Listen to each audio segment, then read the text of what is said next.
सादिक ने फोन उठाया तो आमिन बोला, कहां मर गया था तू? पूरे 6 महीने से गायब है। आमिन, सूरज और सादिक तीनों कॉलेज के जिगरी दोस्त थे। तीनों पढ़ाई में तेज, लेकिन मजाक मस्ती में भी माहिर। प्रोफेसर को हमेशा लगता था कि ये पास होंगे या नहीं, लेकिन तीनों ने अच्छे अंकों से परीक्षा पास की। सूरज बैंक में नौकरी करने लगा, आमिन पत्रकार बना और सादिक क्राइम ब्रांच में चला गया। सूरज मुंबई, आमिन बेंगलुरु और सादिक की पोस्टिंग महाराष्ट्र में बदलती रहती थी।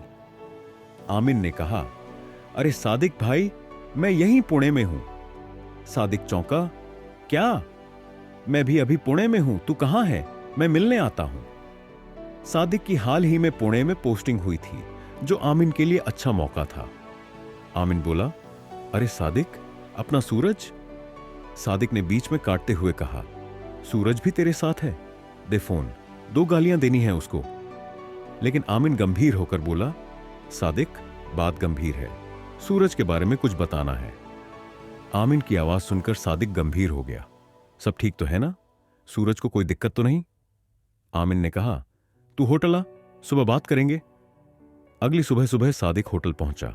दोनों दोस्त मिले, गले लगे और बैठकर चाय कॉफी मंगवाई। सादिक ने पूछा, बता, सूरज का क्या हुआ?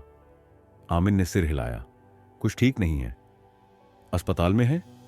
हां, लेकिन हॉस्पिटल में नहीं, मेंटल हॉस्पिटल में। क्या? सादिक चौंक कर खड़ा हो गया। मजाक मत कर। यह मजाक नहीं है, सूरज मेंटल हॉस्पिटल में भर्ती है। सादिक अविश्वास से बोला, ऐसा क्या हुआ कि उसे मेंटल हॉस्पिटल में भर्ती करना पड़ा? आमिन ने जवाब दिया, मुझे ठीक से नहीं पता। एक दोस्त से पता चला तो मैं सीधे बेंगलुरु से यहां आ गया। तू मिलने गया था उससे? हां, कल ही। फिर आमिन ने सूरज से मिलने की पूरी घटना बताई।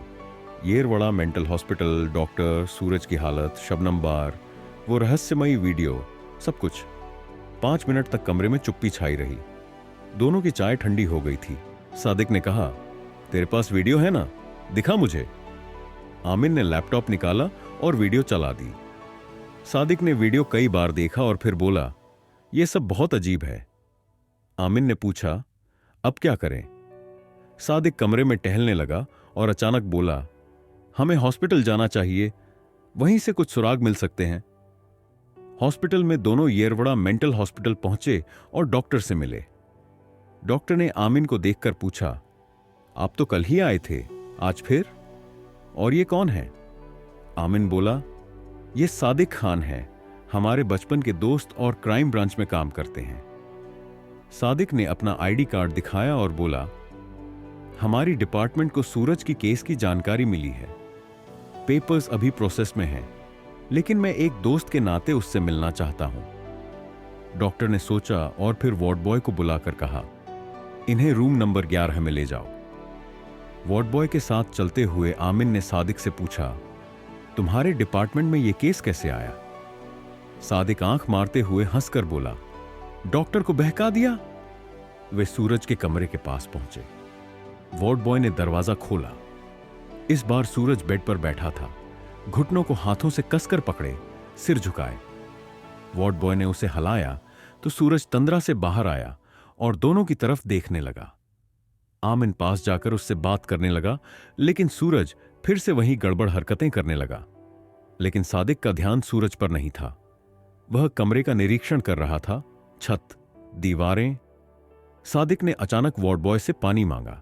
जैसे ही वार्ड बॉय बाहर गया, सादिक ने जूते उतारे और बेड पर चढ़ गया। आमिन चौंककर बोला, सादिक, ये क्या कर रहा है? सादिक ने दीवार की ओर पीठ करके दौड़ते हुए उछलकर दीवार पर चढ़ने की कोशिश की, लेकिन 2-3 फुट से ज्यादा ऊपर नहीं जा सका। सूरज चिढ़कर बोला, अबे, तू मुझसे मिलने आया है या मंकी शो दिखाने? सादिक हंसते हुए बोला, सॉरी यार, इस हॉस्पिटल का असर है। तभी वार्ड बॉय पानी लेकर आया, लेकिन सादिक ने मना कर दिया, अब नहीं चाहिए, मेरी प्यास बुझ गई।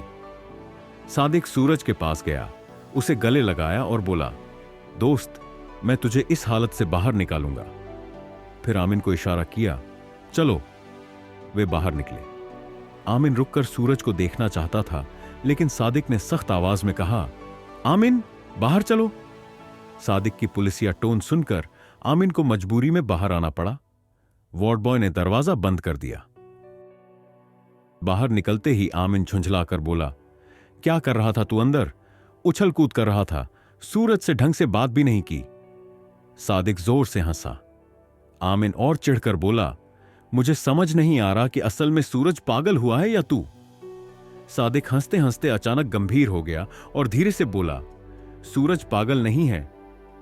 आमिन चौंक कर बोला, तो फिर क्या तू कहना चाहता है कि वो सिर्फ पागलपन का नाटक कर रहा है? सादिक ने सिर हिलाया, नहीं, वो नाटक भी नहीं कर रहा। आमिन झल्लाया, तू साफ साफ बोल कि तुझे क्या लग रहा है। सादिक ने कहा, चल होटल में बैठकर बात करते हैं। असली रहस्य होटल पहुंचकर उन्होंने चाय कॉफी मंगवाई। सादिक ने कहा, जब हम सूरज के कमरे में थे तब मैं कमरे का निरीक्षण कर रहा था। पंखा बहुत ऊंचाई पर है, बेड पर खड़े होकर भी उसे छूना मुश्किल है। दीवारें एकदम सीधी हैं और मैं दौड़कर भी 2-3 फुट से ज्यादा नहीं चढ़ पाया। बेड भी बहुत भारी है, अकेले खिसकाना असंभव है। तो आमिन ने पूछा, तो फिर उस वीडियो में जो दिख रहा है वो कैसे मुमकिन है? आमिन अवाक रह गया। सादिक ने धीरे से कहा, सूरज के साथ कुछ और हुआ है जो हमारी समझ से परे है। आमिन ने पूछा, तू क्या सोच रहा है? सादिक गहरी सोच में डूब गया और फिर बोला, मुझे इस मामले में एक खास इंसान से बात करनी होगी, वो हमारी मदद कर सकता है।